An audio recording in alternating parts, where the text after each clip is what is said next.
from Meredith Van Dyne, our host at Southern District, who arranges the platform here. And Meredith, very good.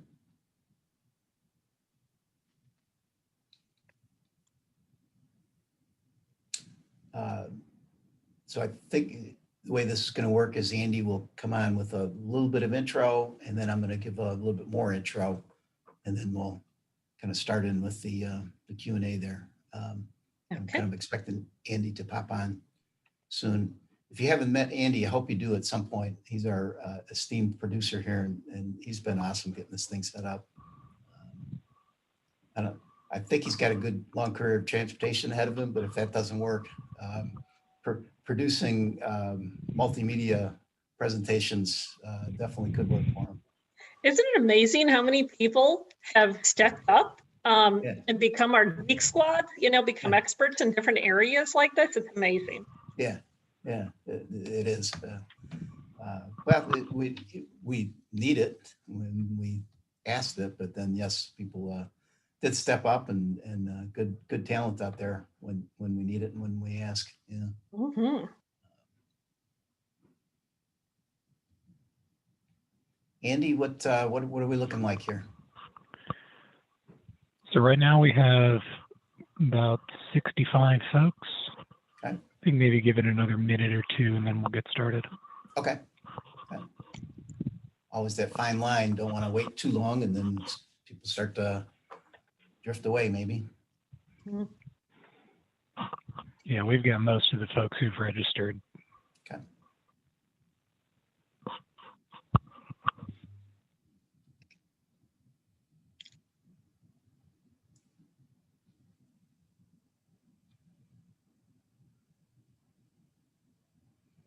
Julie, one more note about Michigan, though, is I got together with my brother yesterday. He's, obviously from up there as well. And we were plotting trips back up to Michigan. We're going to vacation on Lake Michigan and another trip back to Detroit to see a Tigers game at some point. And, that's, we're having fun just daydreaming what our future trips might look like back up there. Yeah, we're doing the same thing. We haven't seen my mother-in-law and father-in-law in well over a year. Mm-hmm. We just didn't feel safe, driving that far and, the stops you have to do and such. So we're trying to figure out exactly when our first quick one can be. We're so anxious to get up there. And then when could a longer trip be when we could really spend a little more quality time with them? I'm just so excited. To get to hug them and sit and chat, Yeah. Well, trip up to Michigan though, you got to make it in the not in the winter, right? There's right. That too. It's way too long because then the snow hits. Well, and that's why it's been over a year, right? So we hadn't gone in January or February. Yep. Yeah. Do that. Are y'all ready to start? Let's roll, Andy. Excellent. Switch my camera back over. All right. Well, good afternoon, everybody, and welcome to our second installment of the Conversations in Transportation series. I'll be kicking it over to Dr. Hummer here in a brief second, but one general announcement. We always have people always asking about PDH forms and valuations after. If you registered beforehand, you got the link that way, you will receive another email after sometime later this afternoon with a link to download the evaluation in PDH form. If you don't receive that, please contact me directly. My email should be on the closing slide at the end, but please feel free to reach out if you have any issues with that. And that being said, here is Dr. Hummer.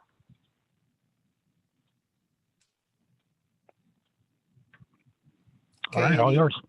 Yep, good. Thank you. And welcome everybody to our second installment of Conversations in Transportation, brought to you by North Carolina Section ITE.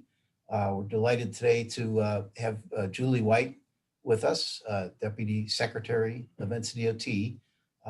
Better introduction of Julie in a minute, but I did have a couple of other things before we get to that introduction.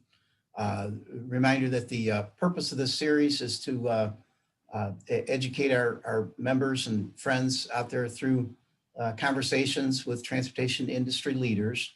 We're looking to talk with interesting people about their careers, about hot topics and good ideas. And we're looking for leaders and entrepreneurs and people really at the top of the profession, and conversations that would be interesting to all ages and all job titles, from students on up to retirees. So that's what we're aiming for here. And glad you're with us today to help make that possible. Speaking of which, thanks to our Nixite Diamond and Gold sponsor companies who are making this series possible.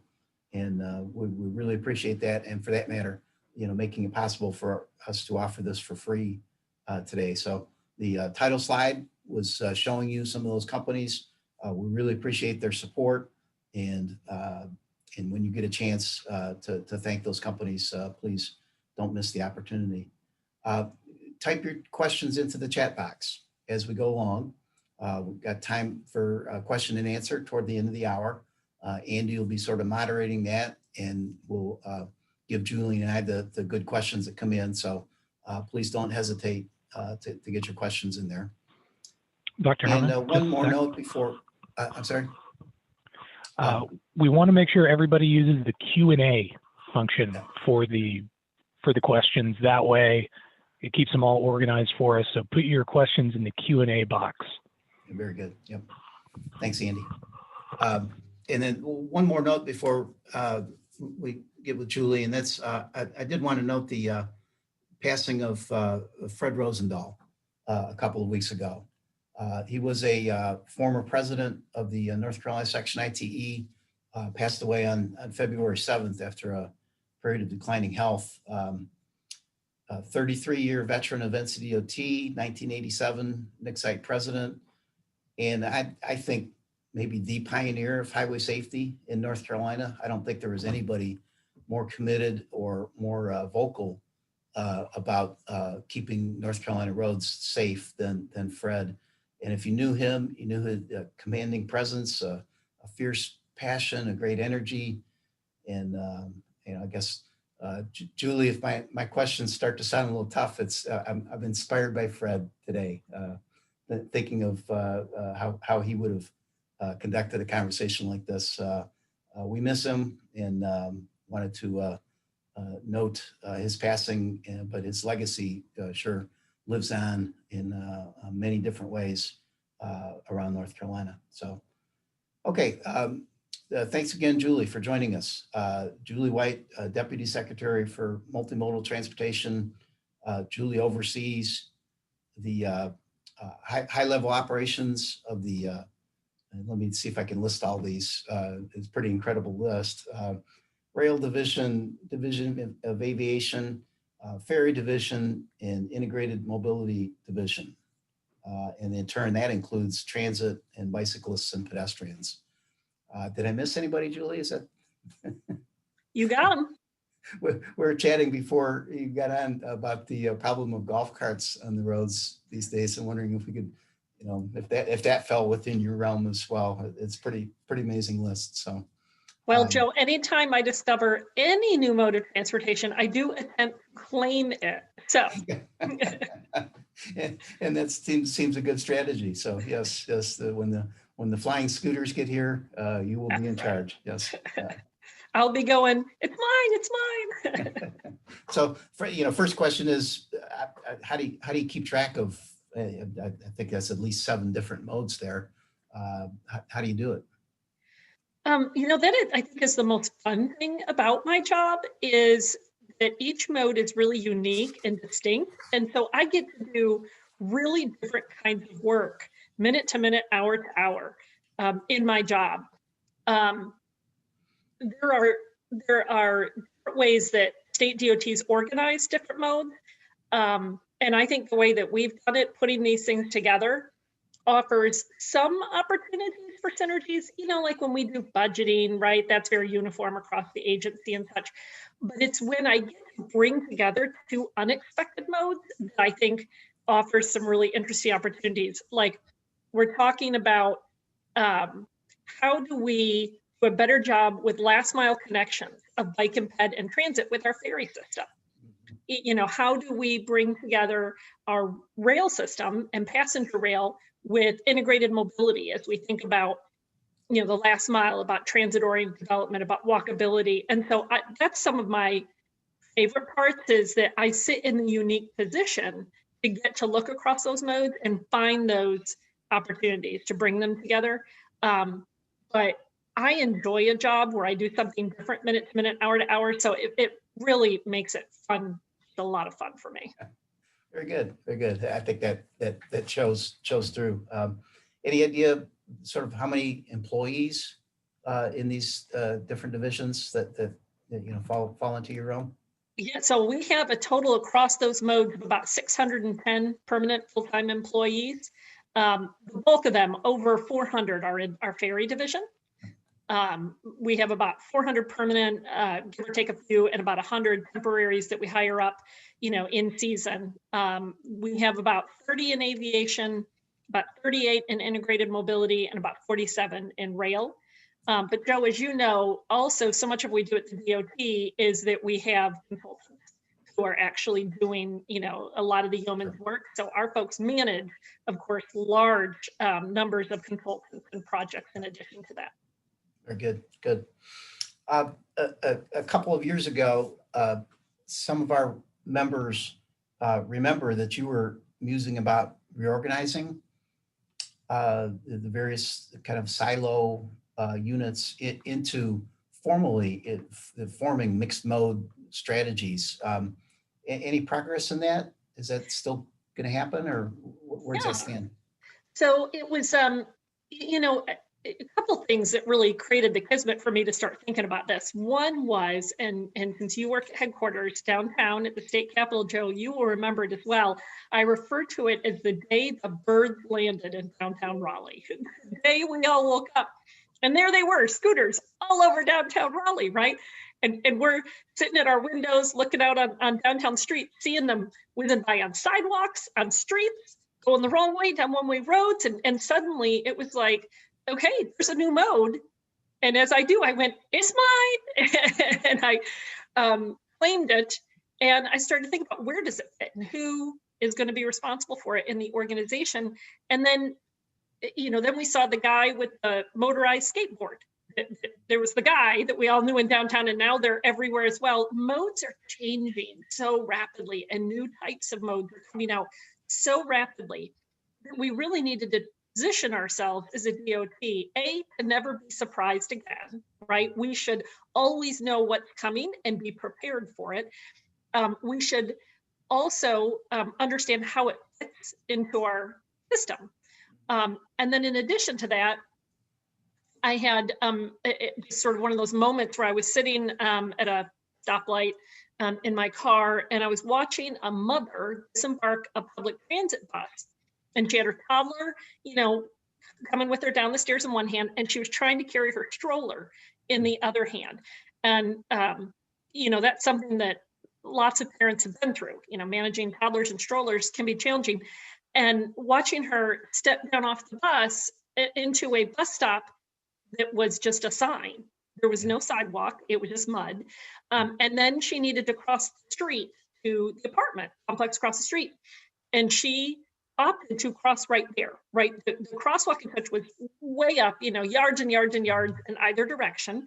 And the most efficient route was straight across. And it was a 4-lane, 45-mile-an-hour road. So a really unsafe crossing. And it got me thinking about how at the time we had the bike and ped division, which was thinking about those pedestrian trips and those bicycle trips and planning where we put sidewalks. And then we have a public transit division, and they were planning where we put stops. And that those two things really needed to happen together, because every public transit journey starts and ends with a pedestrian trip. We have to walk to the bus and walk away from the bus.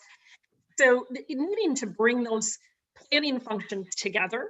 And that's what really came up with, that's how we came up with the idea of the integrated mobility division. We needed a spot where all of this multimodal planning was happening together with planners who understood how they both all function, And that is where new mobility would live as well, whatever that next new mode was. All these things needed to play together into a seamless trip plan. And that's how we came up with the concept. We are wrapping up the tail end of that merger. It is the Integrated Mobility Division. We have posted, I think we have probably 7 or 8 postings probably live right now for multimodal planners, for section chiefs, for a director for integrated mobility. So finishing staffing the unit with the positions recreated in a multimodal way, and launching a whole new branch in that shop called Innovations and Data. So we know that we have a ton of data around everything we do at the DoD, but how are we using it? We really needed some good thoughts around how we manage our data and how we use our data to solve problems. And then I am really big on the idea of pilots. As mobility is changing, we need to try new things that are coming and either fail quickly or succeed. And if we succeed, then roll them out statewide. So we created a whole new branch around doing those two things as well. Oh, nice. Yeah, good. So that yeah, sounds like it's well underway, and we look forward to the work of those new branches out into the future. Let me talk a little bit about some of the specific modes then, and get your thoughts on some of these specifics. Pedestrian bicycle business has been great during COVID, right? I mean, volumes are way up. Do you think those volumes will stay up after COVID has departed? So we are seeing really interesting data around this. This is part of sort of watching the data. Commuting trips are down that people were doing by pedestrian bicycling, but recreational trips are up considerably. I'm sure everyone has experienced the full streets that people are walking on. I've gotten to know more of my neighbors than ever before when we're all out walking, our kids, our dogs, ourselves. So we're all seeing it, and the data is showing it as well. The shared use paths are greenways, usage is up there as well.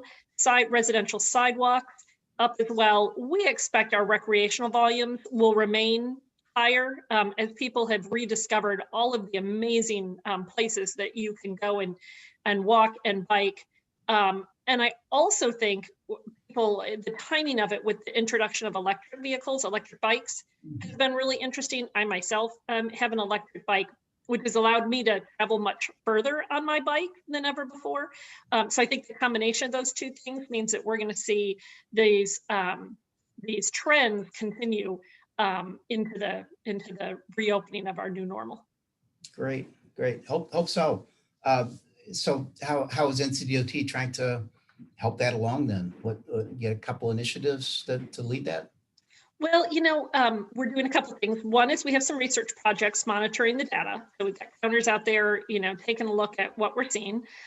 We're also really excited about our new complete streets policy update, where we have highway projects that are taking place. It's important to plan for all of the users of the space. So, having facilities for biking and walking is really at its core about safety. That we are all safer when people have their own dedicated space where they're meant to be. So where appropriate in the context of the design of the community, having the sidewalks, the bike lanes planned for in the road project, I think will help us all be able to continue these trends because we'll feel safe about where we can go to bike and walk. I myself, am most comfortable on a greenway. I am not, I'm not the strongest bicyclist in the world, and I'm very risk adverse. So that is where I am most comfortable. The more spaces we can create where people feel comfort, the more they will embrace the mode. Good. My son is a big proponent of the Mountains to Sea Trail. He loves it. He's out there on our little section of it practically every day. So do we have a big role in that one and the East Coast Greenway and a couple of these other big name brand trails? Is that an NCDOT thing, or who does those? So, each of those are built out segment by segment. So we can play a role when local communities are working on those segments. We have some federal funding that can be of assistance in building those out. We have bicycle grant programs where we can help do bike plans that can help envision what those corridors might look like. And we launched a new program about a year and a half ago, Rails to Trails program, where we put out a call for projects and we're able to fund 3 projects with some federal funding we had. So we have a number of ways for segment by segment that we can help support communities building out those examples or other projects similar in their communities. Good, good. Hope so. I think that really helps our image as a state and the tourist industry too, to show, Yes. So one of my favorite stories I've heard a division engineer tell me is about the role that bike paths can play in our coastal communities. He told me when I first came to the job, he was telling me about the Emerald Isle bike path. I think it's 11 miles out there.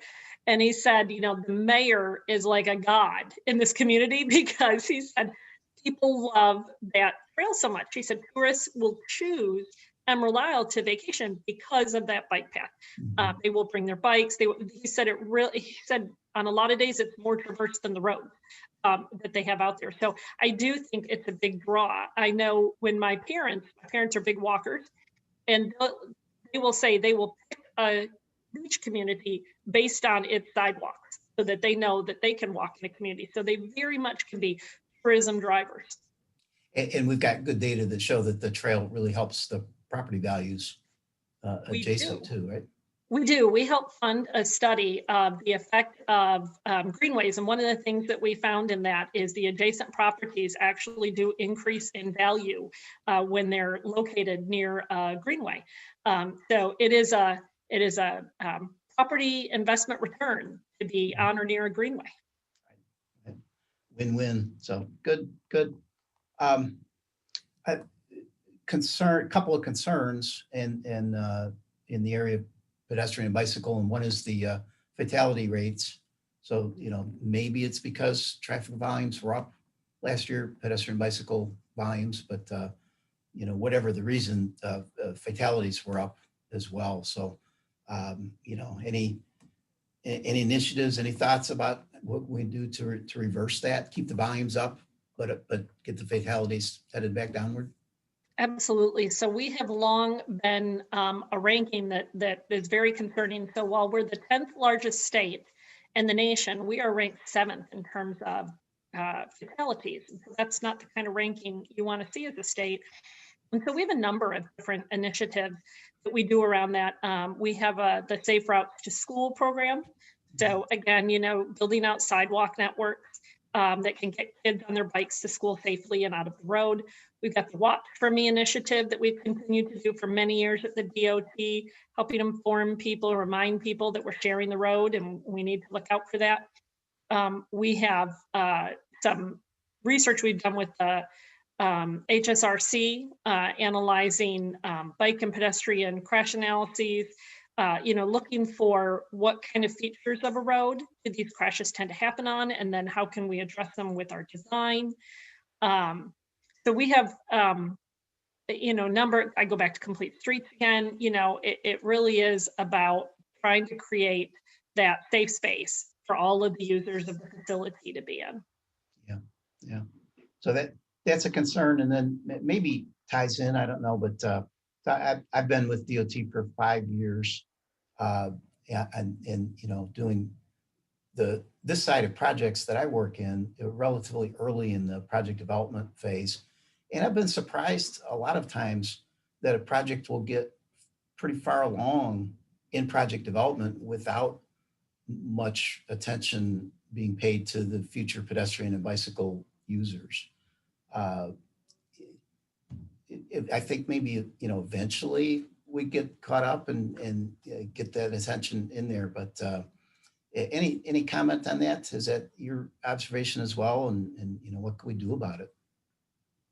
I think it really comes back to the Complete Streets policy changes, that allows us at the beginning of a project to be thinking about what are the features that are in a plan somewhere from a local community, from an MPO, from an RPO. It bubbles up from the ground, the people who live in the community and know and understand the needs on that road. And then, again, making sure we're contextually appropriate, we're building those facilities. I think you're right. You got to get it in on the ground floor. That's the appropriate time and place to be doing it. So I really have a lot of hope and excitement about this updated policy. Yeah, good. Yeah, I think early is the right way to go. It's tough to get that get that freighter turned relatively right. late in the process when it's got some momentum there. So let's talk public transportation a little bit. My news feed every morning practically is full of stories about transit ridership being down in New York and DC and big cities across the US because of COVID for the last year. Has that been the North Carolina story as well? So overall, yes. Trips have decreased an average of about 58% since the start of COVID. So that is generally the experience. That said, there are also outliers. One of my favorites is Jacksonville, North Carolina. So they went fare free, as many of our systems have done, because they wanted to reduce the touch points, the contact, with the exchange of money. And so with going fare free, they actually have seen an increase in ridership in COVID. And so, I think a lot of systems are starting to ask themselves, fare box recovery is such a very small piece of the pie of running public transit. Chapel Hill saw it many, many years ago when they went fare free, their ridership jumped enormously.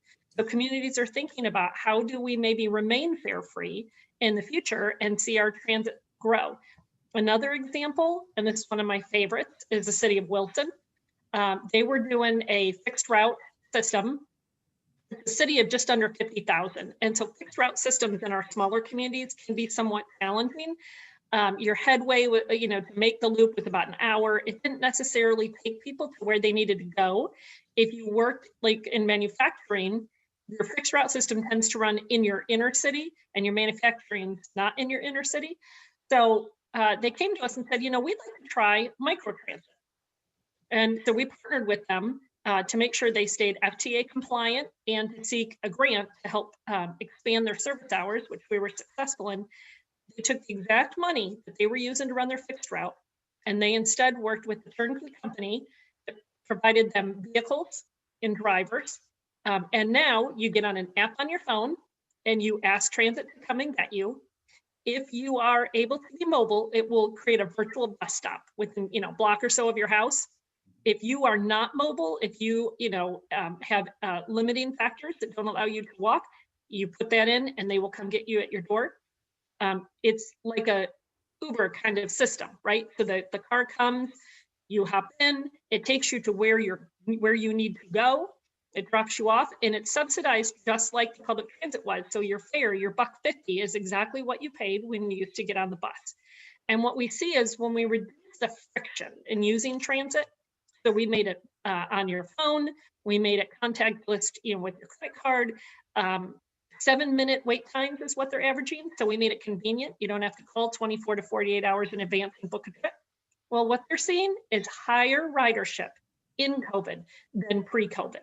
Another one of these amazing stories, when we make transit easier, when we make it more at the level the customer expects, what we're seeing is there's all this underlying demand that wasn't being met. Right. We think this is really an interesting model going forward for our rural communities. Mm-hmm. What an incredible story it would be if we could actually serve more people cheaper, because the other thing they're seeing is it's cheaper to do it under this model. Right now in Wilson, our data is showing us it's about $10 a trip, and the average on demand in North Carolina is about $22 a trip. Mm-hmm. So I think we've really got to look at these new models and see, Joe, and according to the census, about 600,000 people in North Carolina do not have a vehicle in their home. And then if you think about how many maybe have a vehicle, but perhaps it's not reliable, or they have to share it with multiple adults in their home, the number is actually much greater. We think it's probably upwards of 1 million people. If you do not have access to job, the healthcare, the education, then you don't have access to economic means. And this is so important in North Carolina, in a state where over 50% of our population remains in a rural area. What are the opportunities they have if they can't get there? So we think this is a huge area of growth opportunity for the state. Yeah, that sounds good. That's really impressive to increase ridership during this last year. It speaks well for the future. Couple of the big projects in transit, real brief mention, but the Raleigh BRT is one that I think we're almost ready for construction. Is that right?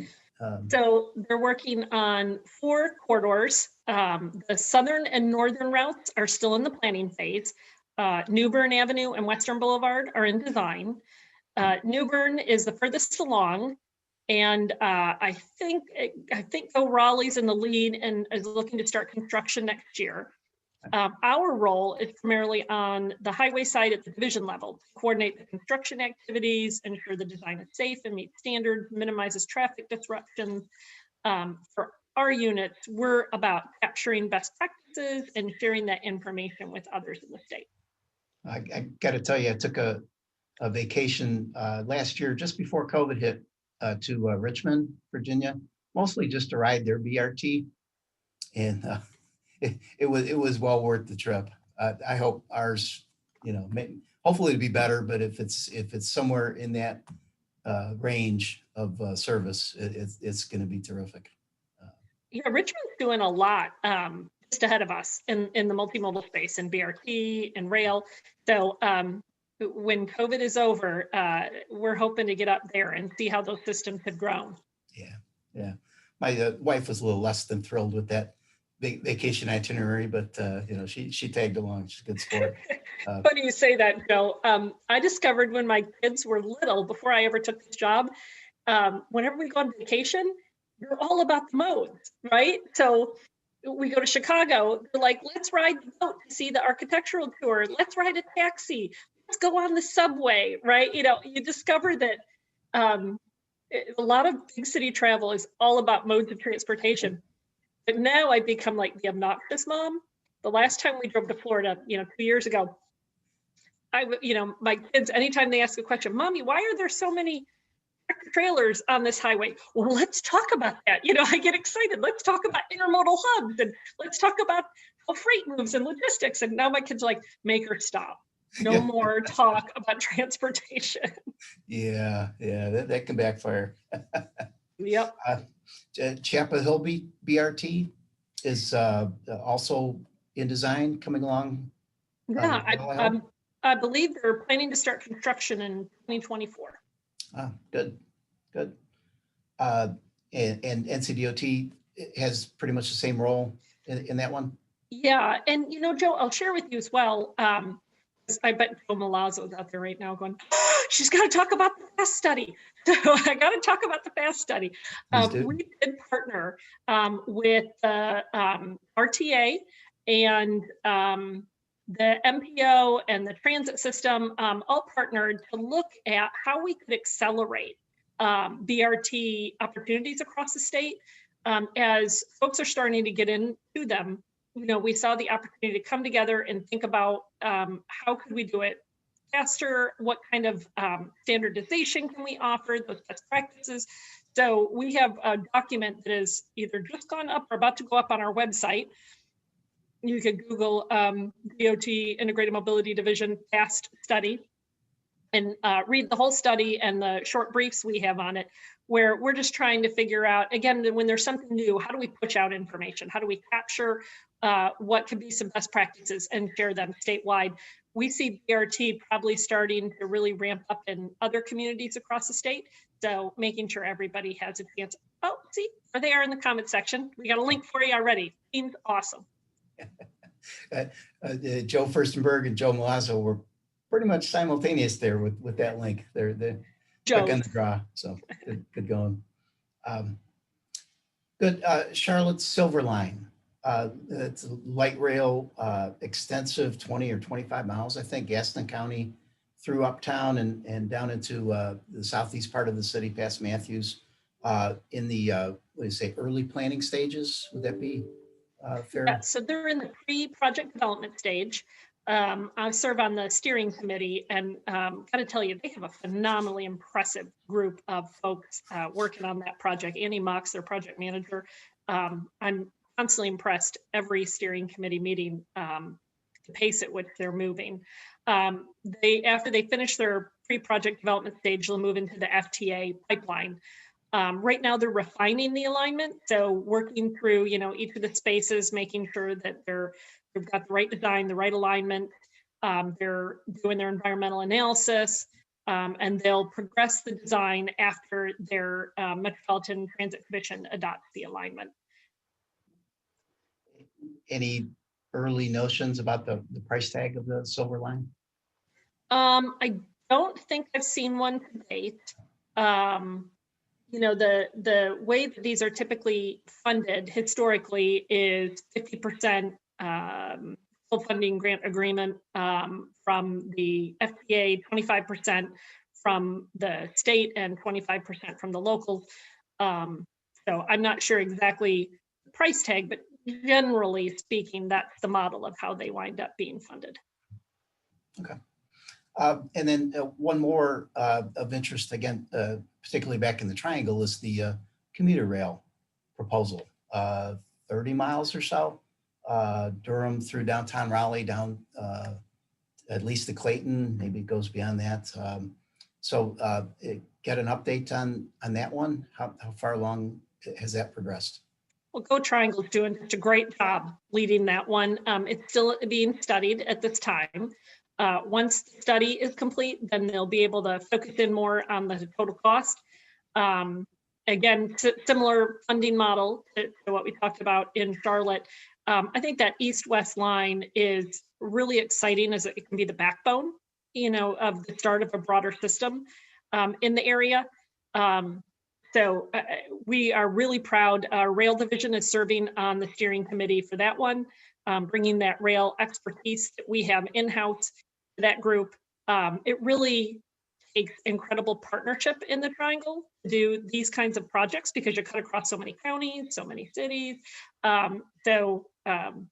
Excited to see where that study finishes up and gets to move to its next phase. Who's the decision maker on, especially at the state level, of the funding for a project like the commuter rail? So the STI, the Strategic Transportation Investment, is the law that guides how projects are selected. It's very data driven. It has multiple pots, projects that are division specific, things that are more regional, and then things that are more statewide. Something like commuter rail has, a number of additional specificities in the formula.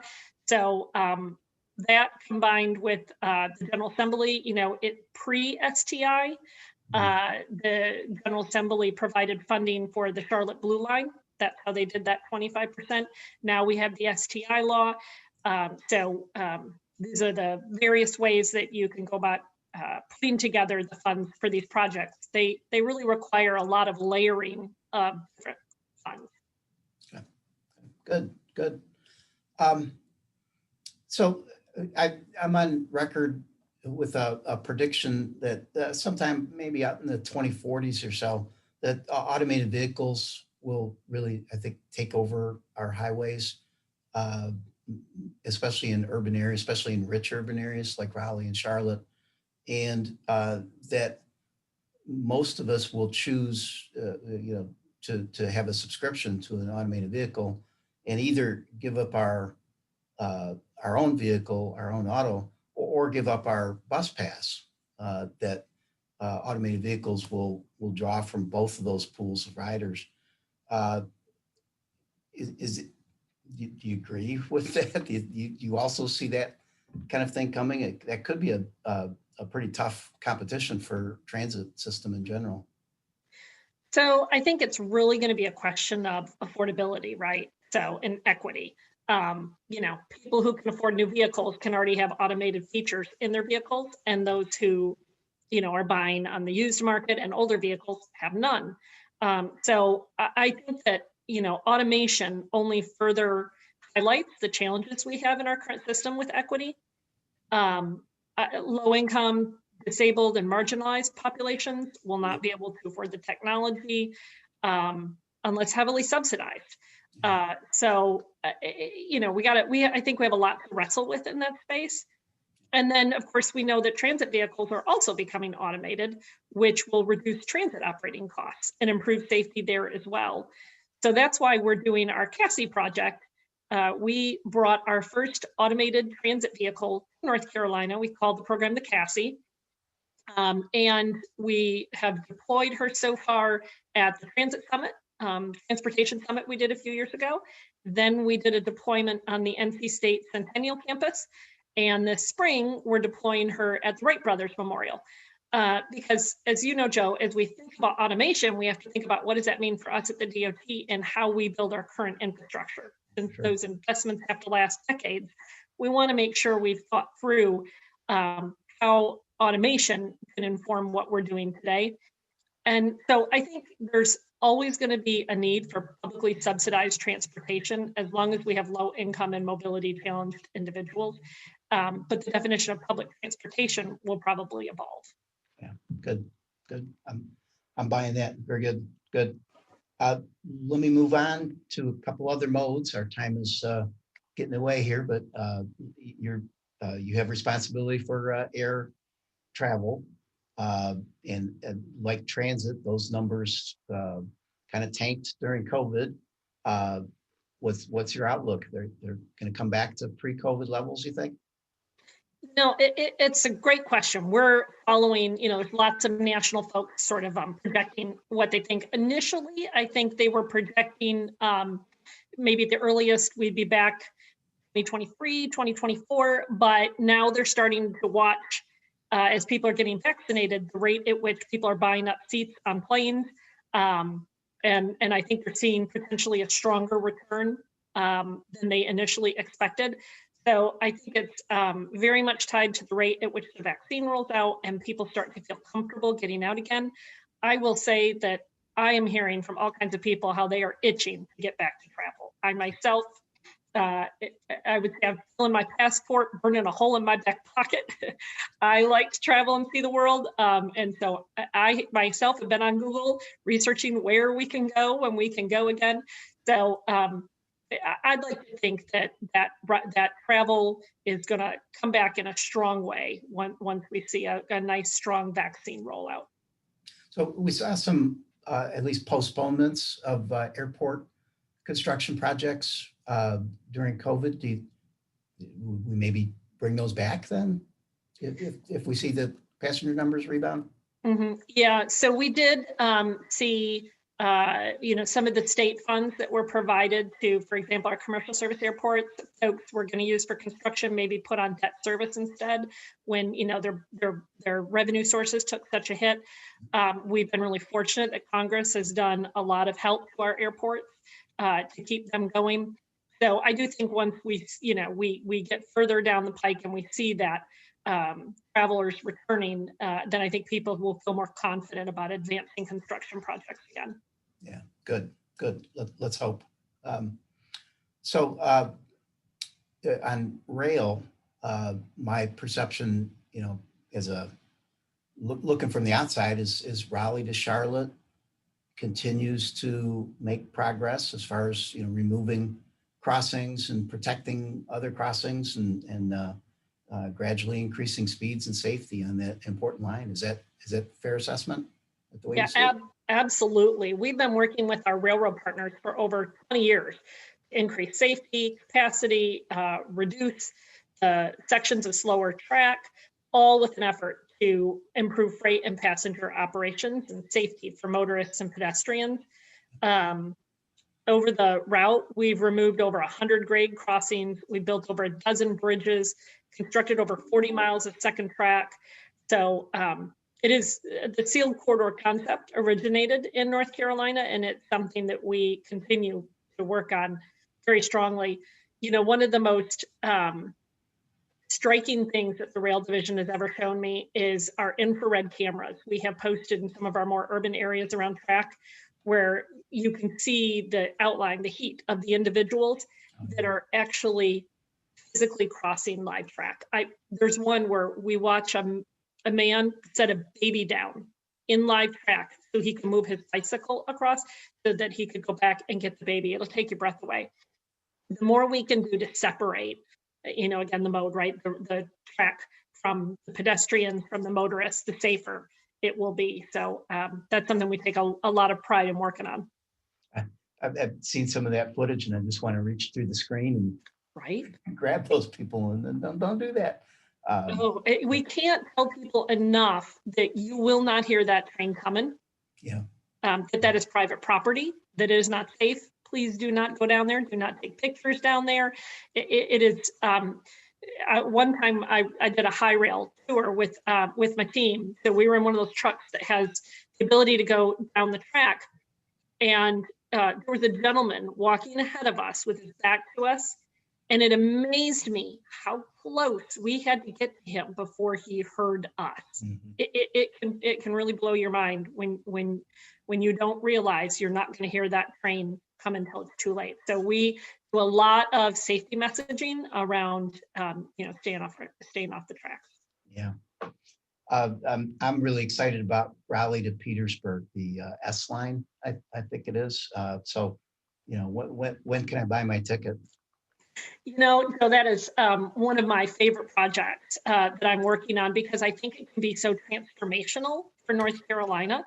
So what's, I think, unique that's happening right now is railroads are doing something called rationalizing their networks. So they're looking at where are their main lines, where are their stub ends, and saying, we don't need to own that track if it's not going to have growth in the future. And if you allow a railroad corridor to go away, you'll probably never get it back, right? It'll be piecemealed out, and reassembling a railroad corridor is a very difficult thing to do. So we have a program at the DOT where we preserve corridors. We own about 100 miles of track. And with the S line, we saw CSX, who currently owns it, looking at it as it's a stub end.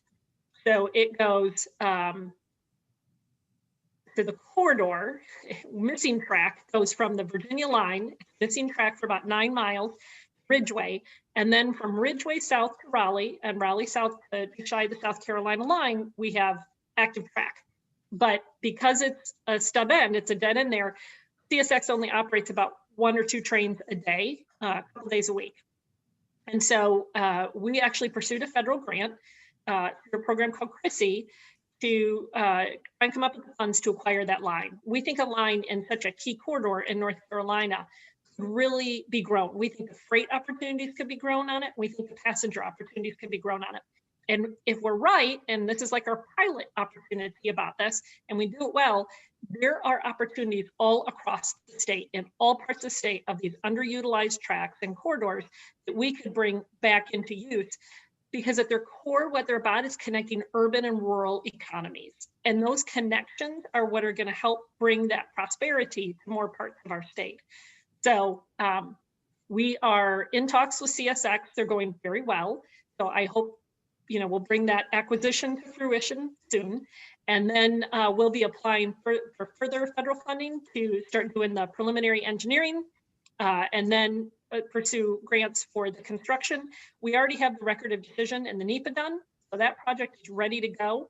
I'd like to think in the next 5 to 10 years, we'll have something up and running. The great thing is we can do it incrementally, right? We've got our Charlotte Raleigh train, so we could just extend it to Wake Forest when we get that part done, and then, grow it further and further north as we build out that construction. So I think it's a primed and ready to go program that could really bear some fruit. I'll tell you, my favorite talking point on it is if you commute Wake Forest to Raleigh on Capitol Boulevard in normal times, I haven't driven it as of late, but in normal times, 40 minutes, sometimes an hour, on a train with a 79 mile an hour speed, you can do that in 20 minutes end to end. as a game changer when you can beat vehicle traffic that kind of time. We think the ridership will be really strong. So we'll start with an inner city play. We'll start with that inner city train that we run Charlotte to Raleigh, and we'll extend it up there. And then as the density grows, we can look at overlaying that commuter rail in the future. Yeah, that density is really important, and we'll have that at both ends of at least Wake Forest to Raleigh. Yeah. About that time that we turn it over to Andy to informs me that there's some good questions that have come in from our participants. So Andy, what you got? All right, yeah, we've had some great questions, and if anybody has some questions that they haven't typed into the Q&A box, now is the time to do so. First question here, Sarah O'Brien brought up a really interesting question asking, has NCDOT also evaluated unintended consequences of increased congestion or air pollution and other possible negatives that could come from those Uber-like transit projects like the one you mentioned in Wilson? Great question. We have not done that to date, but that is something we definitely need to be looking at and thinking about with microtransit. The good news is that our transit, individual vehicles have the opportunity to move to electric similar to buses. So both transit and vehicles can move in, whether you're using a small transit vehicle or a large transit vehicle. We're doing a lot to help advance the electrification of those fleets. So great opportunity there and great question for us to continue to look at and consider. And Adam Fisher, one of our sponsors, Strategic Initiative Council. Adam, did you have also a question on microtransit?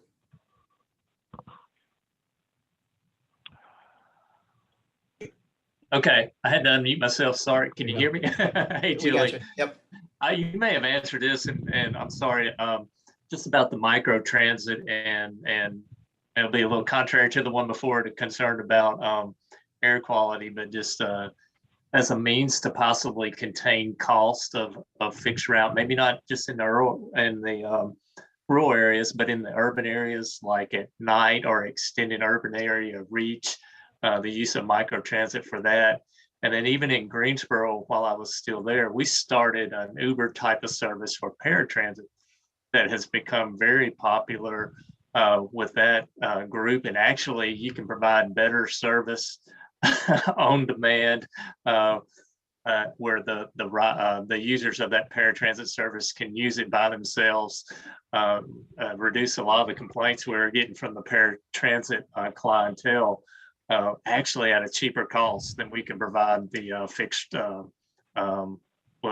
fixed route, but the van service where they have to share a ride.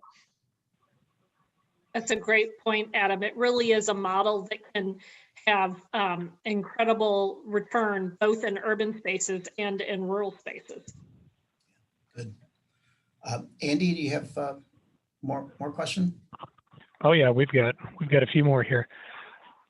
Next question was, with this increased focus on ped and bike, is there any sort of effort to work with the General Assembly to repeal or at least in some way modify the contributory negligence laws in North Carolina? The last time I heard those words, they had something to do with the trial lawyers. I'm sorry, that's not my area of expertise. Sorry, y'all, I'm not a lawyer. All righty. Next question we had here, and this was something that got mentioned, kind of offhand early on, but I think it's a very interesting question, considering the research that's going on. There's this growing tendency to use these, unmanned aircraft systems or drones for delivery services. Has NCDOT looked into that issue at all? Yes, so we have one of the nation's leading drone programs at the DOT. We were one of 10 public agencies that were selected by the FAA a few years ago for what they called their IPP program. It was like a back door to the FAA where you could get permission to beyond the line of sight drone flights. We set up with our partners. One of the first most successful ones was at Wake Med, where we flew bloodborne pathogens and lab samples and such. from the main hospital to the lab. If anybody's ever driven over at Wake Med and like the New Bern Avenue area, that can be a very congested area. So rather than a car picking up these samples and driving them to the lab, they use a drone to move them. I can't remember exactly how many flights were done under the IPP by all 10 public agencies, but over half of them were at Wake Med. They were here in the state of North Carolina. So we are a national leader in that respect.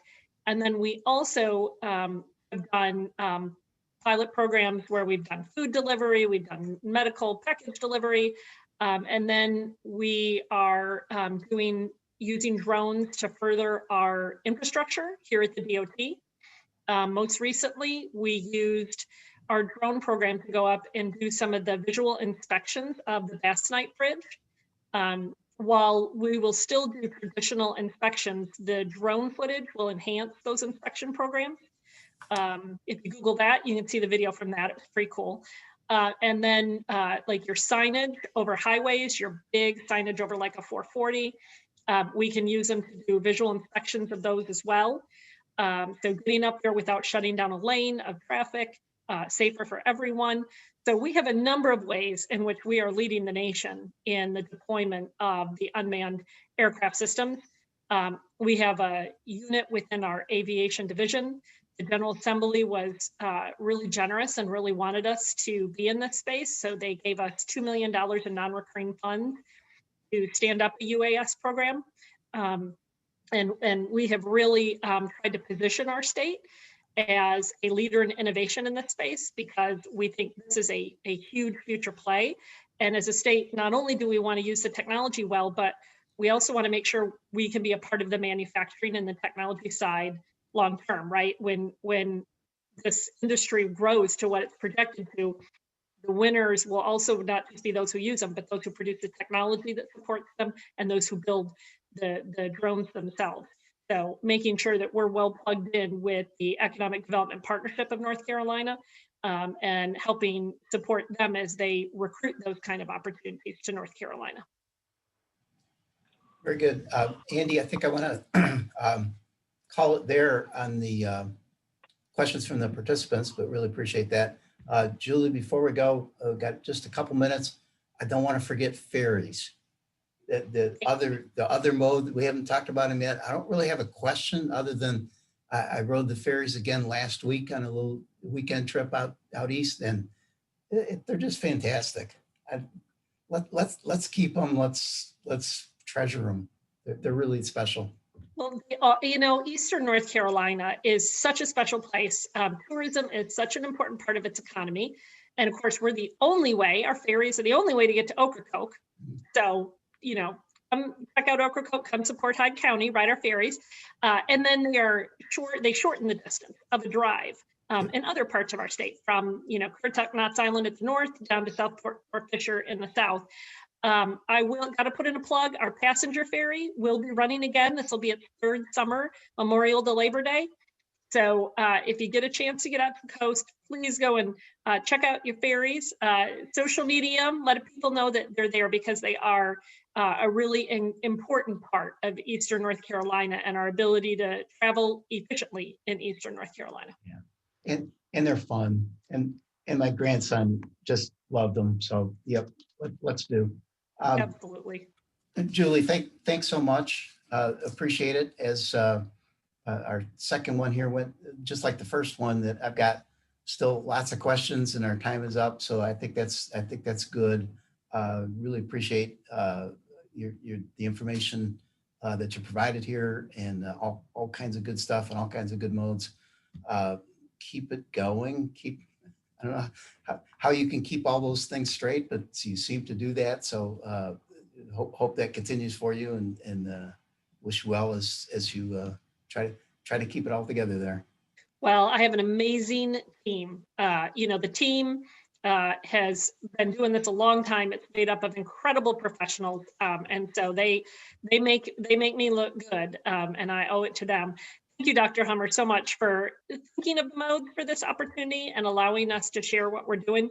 You are such a well-respected leader and instructor and teacher and mentor, that I know how beloved you are in the transportation community. So thank you for letting us be a part of this. My pleasure. Thank you. Thank you. We're trying, and it's fun. It's what we do. So it is 1 o'clock. Let's draw to a close there. Thank our audience for joining us. We had a great turnout today. Andy will be sending out emails with the link to evaluation form and PDH certificate. So look for that. And we'll be back in May or so with the 3rd installment of Conversation in Transportation. So look for us to make an announcement on that very soon. Thanks a lot, Andy, unless there's something else I have missed. Nope, that's it. With thanks to Andy, thanks to Adam and Christina for being our sponsors from Nixite. And I am Joe Hummer saying good afternoon, and we'll see you next time.